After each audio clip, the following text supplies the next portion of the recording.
नमस्कार, स्वागत है आपका आपके अपने चैनल उज्ज्वल जीके पर। मैं हूं सीमा शर्मा। आज हम आरपीएससी का टेस्ट 4th लगाने जा रहे हैं और ये सभी प्रश्न जो हमने लिए हैं वो आरपीएससी की गत परीक्षाओं में पूछे गए प्रश्न हैं और ये जो टेस्ट है ये सभी आरपीएससी की परीक्षाओं के लिए महत्वपूर्ण है, चाहे वो रीट है, चाहे वो पटवार की परीक्षा है, चाहे वो राजस्थान पुलिस की एग्ज़ाम है। तो उन सभी के लिए जो ये आरपीएससी टेस्ट है ये महत्वपूर्ण है।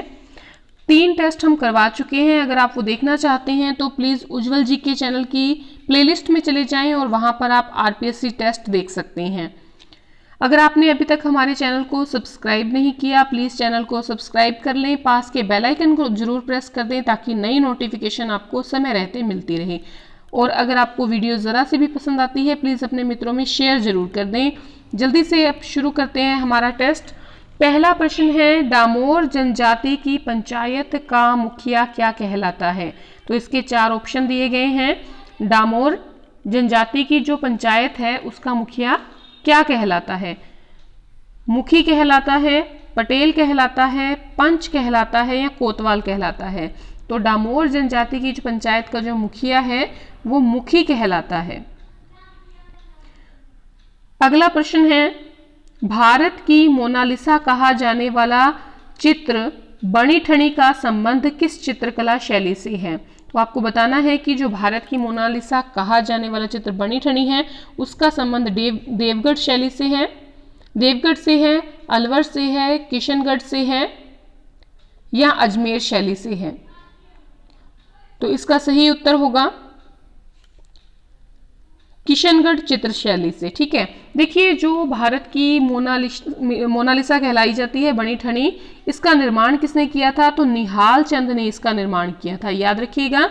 और जो किशनगढ़ शैली है ये सावंत सिंह के टाइम पीरियड में हमारे सामने आती है, सामंत सिंह के टाइम में। और ये जो सावंत सिंह है इसी को नागरीदास भी कहा जाता है। जब वो चले गए थे वृंदावन तब उनको नागरीदास जो है इनको कहा जाने लगा।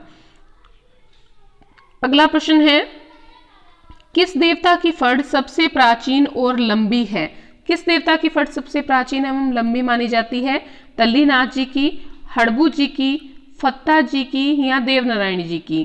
तो आपको एक बता दें कि 1992 में 5 रुपए का टिकट भी जारी किया था भारत सरकार ने। तो कौन सा है वो देवता, कौन से देवता की फड़ है जो सबसे प्राचीन और सबसे लंबी है? तो सही उत्तर होगा देवनारायण जी की फड़ जो है ये सबसे प्राचीन है और सबसे लंबी है। अगला प्रश्न आता है आभूषण से संबंधित। दामना आभूषण पहना जाता है, दामना आभूषण कहाँ पहना जाता है? हाथ में, नाक में, कान में या अंगुली पर? जल्दी से उत्तर लगाइए। इसका सही उत्तर है दामना जो है वो अंगुली में पहना जाता है।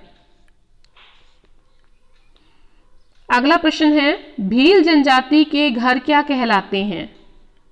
टापर या कू, घेर, गमेती या पाल? तो भील जनजाति के जो घर हैं वो क्या कहलाते हैं?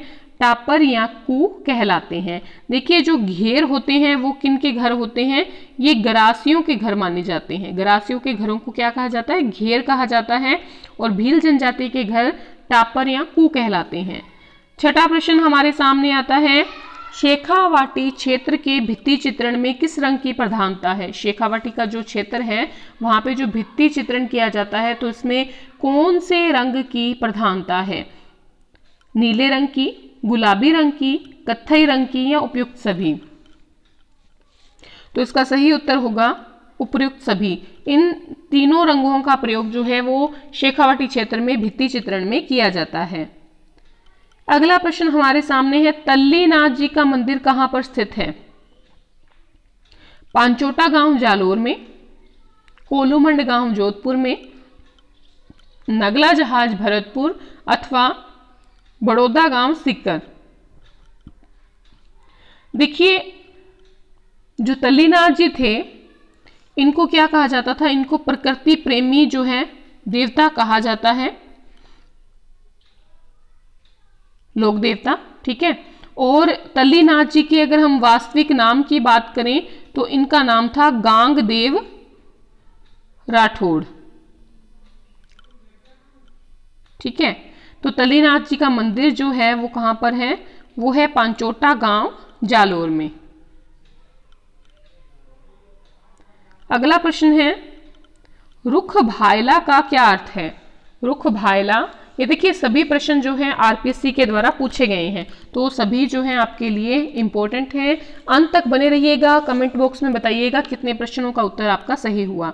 रुख भायला का अर्थ क्या होता है, वृक्ष मित्र, वृक्ष क्षेत्र, वृक्ष रोपणा या वृक्ष सिंचना। तो इसका जो सही उत्तर है वो है वृक्ष मित्र। रुख भायला का अर्थ क्या होता है, वृक्ष मित्र। नीड़ का चितेरा किसे कहा जाता है, नीड़ का चितेरा किसे कहा जाता है, सुभागमल गहलोत को, कृपाल सिंह शेखावत, परमानंद गोयल या प्रोफेसर चिन्मय मेहता। तो नीड़ का जो चितेरा है वो कहा जाता है सुभागमल गहलोत जी को। ठीक है, कृपाल सिंह की बात करें शेखावत जी की, तो ये ब्लू पोट्री से संबंधित है जो कि जयपुर की मशहूर है। अगर हम परमानंद गोयल की बात करते हैं तो भैंसों के चितेरे हैं, मतलब भैंसों को जो है उकेरने का काम यानी कि सबसे ज्यादा किसने किया है, वो किया है परमानंद गोयल जी ने, और सुभागमल जी ने नीड़ जो है उसको चितेरा है। ठीक है, अगला प्रश्न आता है, कंदोरो आभूषण किस अंग में पहना जाता है, गर्दन, कमर, कलाई या पांव। तो सही उत्तर इसका आएगा कंदोरो जो है वो कमर में पहना जाने वाला आभूषण है। भीलों की भाषा में ढेपड़ा क्या है, ढेपड़ा किसको कहते हैं, कुर्ते को, साफे को, तंग धोती को या अंगरखी को। तो भीलों की भाषा में ढेपड़ा जो है वो क्या कहलाता है, तंग धोती कहलाता है। खांच कहां पहना जाता है, चार ऑप्शन आपके सामने है, खांच कहां पहना जाता है, कान में, कमर में, पांव में या बाह में। तो सही उत्तर है इसका बाह में पहना जाता है खांच। अगला प्रश्न हमारे सामने है, कुकड़ी की रस्म किस जनजाति में निभाई जाती है। देखिए ये एक तरह की पवित्रता की रस्म होती है, किसकी रस्म होती है, पवित्रता की जो है रस्म होती है लड़कियों के विवाह के समय में, और सांसी में, सहरिया में, कंजर में या कथोड़ी में। तो इन चारों में से किस जनजाति में ये जो रस्म है वो निभाई जाती है, कुकड़ी की रस्म, तो ये निभाई जाती है सांसी की जनजाति में, सांसी जनजाति में। अगला प्रश्न है हमारे सामने, ताजी प्लस्तर की हुई नम भित्ति पर किया गया चित्रण क्या कहलाता है। जो एकदम से ताजी ताजी प्लस्तर किया हुआ जो नम भित्ति होती है, दीवार होती है, उस पर जो चित्रण किया जाता है उसको क्या कहा जाता है। तो उसको कहा जाता है फ्रेस्को बुनो। क्या कहा जाता है, फ्रेस्को बुनो।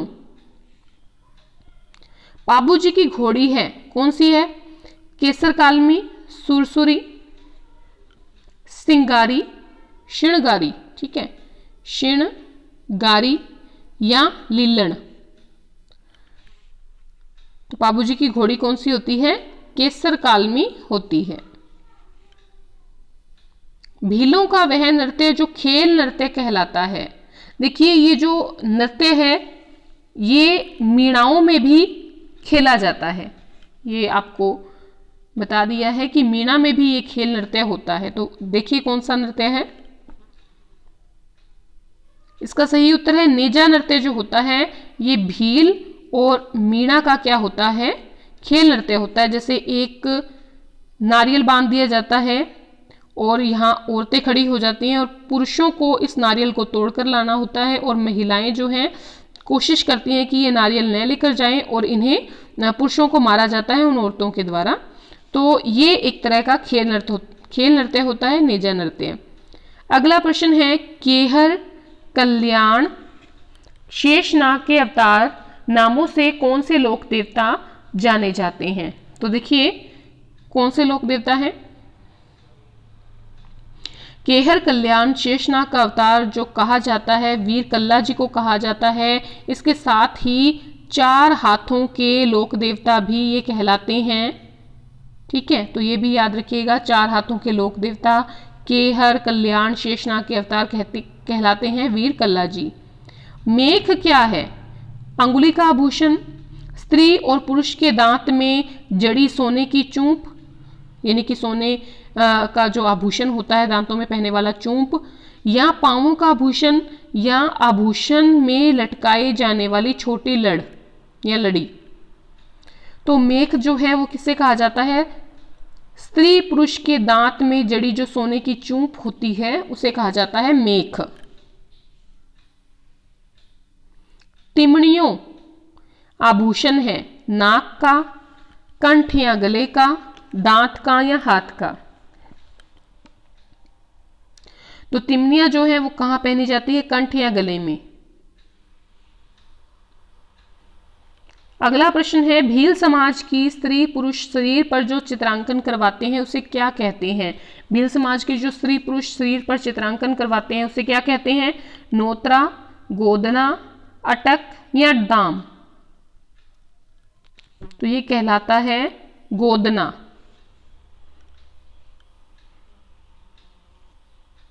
भित्ति चित्रण की प्रमुख विधियां कौन सी हैं? फ्रेस्को सेको, फ्रेस्को बुनो, साधारण भित्ति चित्र या उपयुक्त सभी। तो क्या होना चाहिए देखिए जल्दी से, इसका सही उत्तर है उपयुक्त सभी। देखिए भित्ति चित्रण में फ्रेस्को सेको, फ्रेस्को बुनो और साधारण भित्ति चित्रण तीनों ही विधियां अपनाई जाती हैं। अगला प्रश्न है, पंचलड़ी, हंसुली, हाली और तिमणियां किस अंग पर पहने जाते हैं? तिमणियां अभी पहले भी बात आई थी, गले में, सिर में, कमर पर या बाजू पर। तो किसमें पंचलड़ी, हंसुली, हाली और तिमणियां पहना जाता है? तो गले में पहनी जाती है। अगला प्रश्न है 23वां प्रश्न, राजस्थान की किस जिले में झूमिंग प्रणाली की वालरा खेती होती है? तो वालरा खेती जो कि झूमिंग प्रणाली की होती है कहाँ होती है? तो देखिए ये होती है दक्षिण राजस्थान में। ठीक है, तो दक्षिण राजस्थान में कहाँ पर होती है? डूंगरपुर, उदयपुर, बांसवाड़ा, इन सभी जगह में होती है। तो इसका उत्तर क्या हो जाएगा? इन सभी में, डूंगरपुर, उदयपुर, बांसवाड़ा। तो वालरा खेती इन तीनों जगह पे ही होती है। भैंसों के चितेरे के रूप में विख्यात हैं, अभी हमने प्रश्न लिया था जिसमें भैंसों के चितेरे के बारे में भी मैंने बात की थी। तो इसका सही उत्तर क्या होना चाहिए देखिए जल्दी से। तो सही उत्तर है परमानंद गोयल। परमानंद गोयल जो हैं भैंसों को चितेरने का या चित्रकार का जो है काम इन्होंने किया है, सबसे ज्यादा भैंसों को चितेरा है परमानंद गोयल। तेजा जी का समाधि स्थल कहां पर है? सेंदरिया, ब्यावर, परबतसर या सुरसुरा। देखिए जो सेंदरिया है ये भी अजमेर में है, सुरसुरा ये भी अजमेर में है। देखिए यहां पर तो सांप ने तेजा जी को डसा था और सुरसुरा यहां पर इनकी मृत्यु हुई थी। तो सही उत्तर क्या है? सुरसुरा। तेजा जी का समाधि स्थल कहां पे है? सुरसुरा पे, सुरसुरा में। अगला है, महिलाओं के पैरों के आभूषण कौन से हैं? देख लीजिए,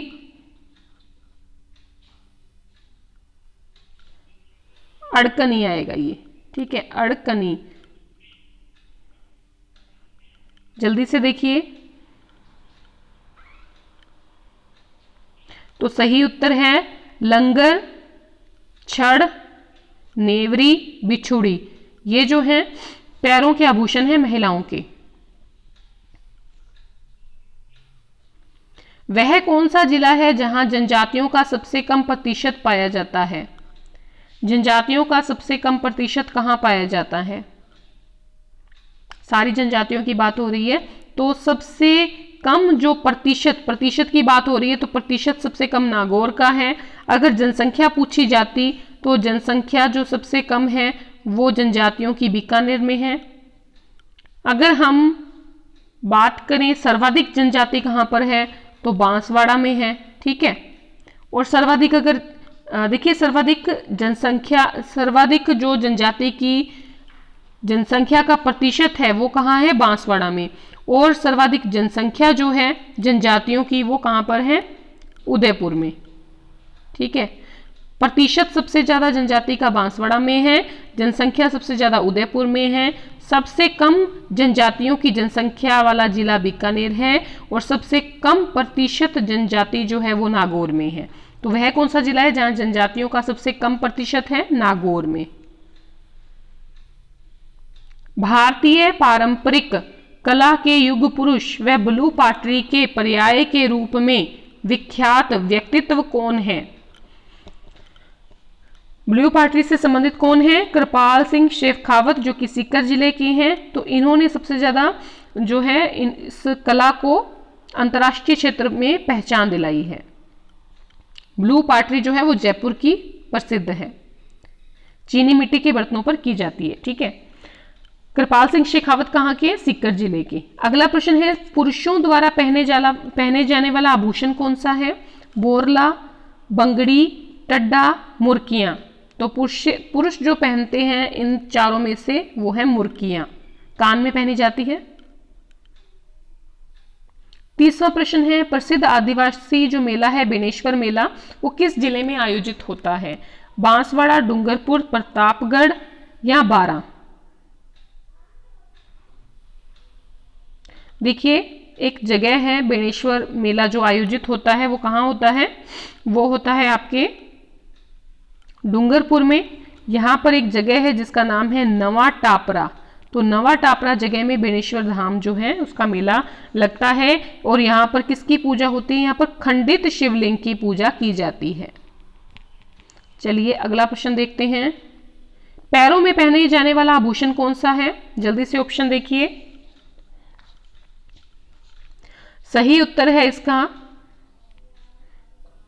टंका, हिरना, पैंजनी, ये पैरों में पहना जाने वाला आभूषण है। ठीक है, चलिए अगला प्रश्न देखते हैं।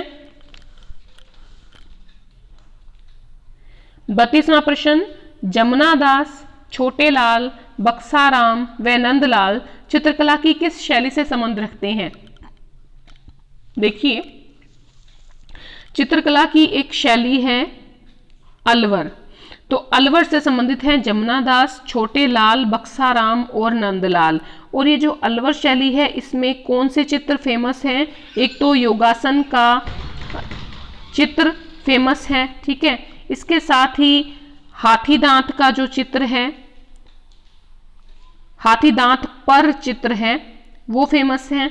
अगर हम बात करें चावल के दाने पर चित्र, चावल के दाने पर चित्रांकन जो हुआ है वो भी अलवर शैली में हुआ है।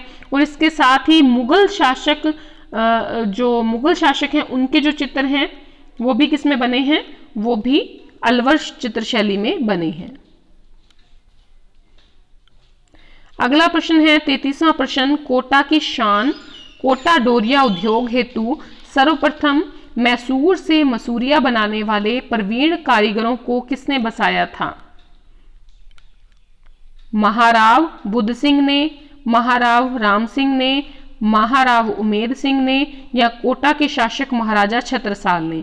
4 ऑप्शन है, यानी कि कोटा की शान कहलाने वाला जो कोटा डोरिया उद्योग है उसके लिए सबसे पहले मैसूर से मसूरिया बनाने वाले कारीगरों को किसने बसाया था।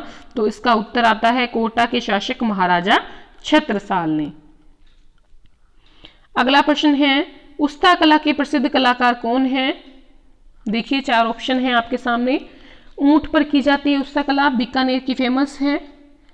ठीक है, देखिए जो आपकी बीकानेर है यहाँ पर एक तो है आपके उस्ता कला, और दूसरी कौन सी है, दूसरी है मथेरना। तो 2 कलाएं जो है फेमस हैं, मथेरना भी बीकानेर की, उस्ता कला भी बीकानेर की है। और इसके जो प्रसिद्ध कलाकार रहे हैं वो स्वर्गीय हिसामुद्दीन रहे हैं। किस जनजाति में समस्त गांव का मुखिया गमेती कहलाता है, मीणा, गरासिया, भील या डामोर। देखिए सबसे प्राचीन जनजाति है राजस्थान की, जल्दी से बताइए। तो भील जनजाति जो है, इस जनजाति का जो गांव का मुखिया होता है वो क्या कहलाता है, गमेती कहलाता है। अगला प्रश्न है 36वां प्रश्न, आदमकद चित्र किस चित्रकला शैली की मुख्य विशेषता रहे हैं? किशनगढ़, जोधपुर, जयपुर या कोटा?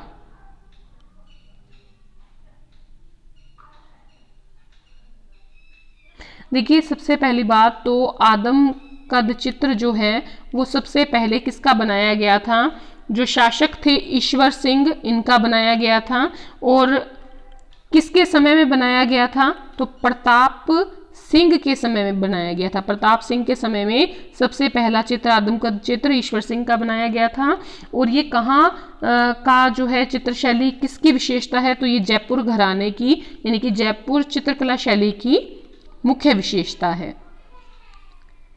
खेजड़ी का पेड़ कौन से लोक देवता से संबंधित है? पाबूजी, देवजी, तेजाजी या गोगाजी? खेजड़ी का पेड़ जो है वो किससे संबंधित है? गोगा जी, जिनको क्या कहा जाता है? जिंदा पीर भी कहा जाता है। खेजड़ी का पेड़ किससे संबंधित है? गोगा जी से। राजस्थान में हस्तशिल्प उद्योग के विकास के लिए प्रयासरत संस्था कौन सी है? जल्दी से बताइए। तो हस्तशिल्प उद्योग के लिए राजसिको जो है वो अग्रणी संस्था है। तलाक की जो छेड़ा फाड़ना प्रथा है वो किस जनजाति में फेमस है या किस जनजाति में है? कालबेलिया, डामोर, भील या कंजर? तो सही उत्तर इसका क्या होगा? भील जनजाति में छेड़ा फाड़ना प्रथा जो है तलाक की प्रमुख है। मूमल किस चित्रकला शैली का प्रमुख चित्र है? तो मूमल गीत भी है, मूमल चित्र भी है। तो यहां पर प्रमुख चित्र की बात की जा रही है, जैसलमेर से संबंधित है मूमल चित्र। किस लोक देवता की पत्नी उनकी मृत्यु के बाद सती हो गई थी? मल्लीनाथ जी, तेजा जी, हड़बू जी या देव जी? तो सही इसका उत्तर होगा सती हुई थी तेजा जी की पत्नी। चलिए अगला प्रश्न देखते हैं। वह चित्रकला शैली जिसमें हिंदू पौराणिक चित्र बने तथा कलाकार अपने चित्रों पर तिथि और नाम लिखते थे, तो एक ही है घराना। देखिए, जोधपुर है, बीकानेर, बूंदी या मेवाड़?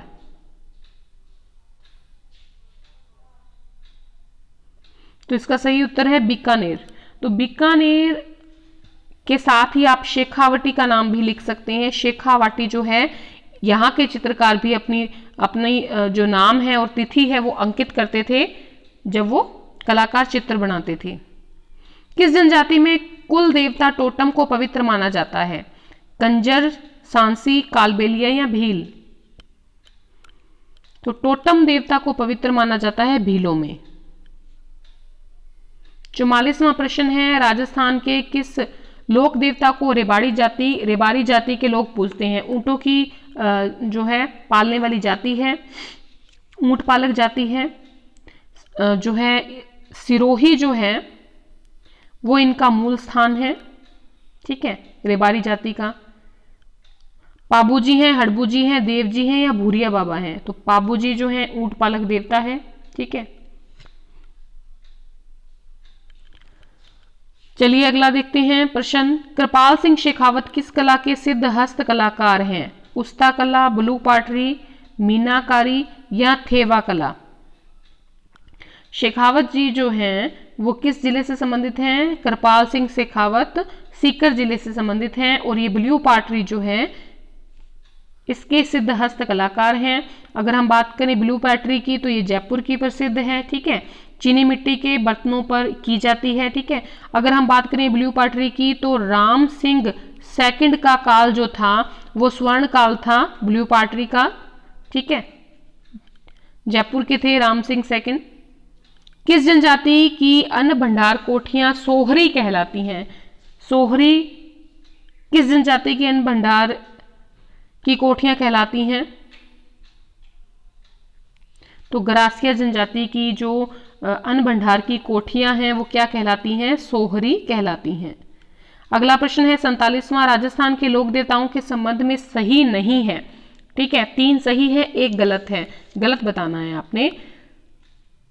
सर्पदंश से मुक्ति के लिए गोगा जी की पूजा की जाती है, बिल्कुल की जाती है। देव बाबा का मंदिर भरतपुर के नगला जहाज गांव में है, जी हाँ बिल्कुल सही है।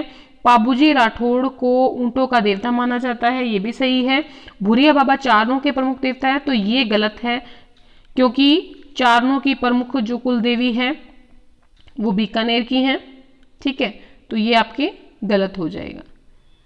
राजस्थान में सोजत जो मेहंदी के लिए प्रसिद्ध है, ठीक है, इसके अलावा कौन सा स्थान है जो मेहंदी की अच्छी किस्म के लिए प्रसिद्ध है? सोजत के अलावा आपको बताना है मेहंदी का स्थान।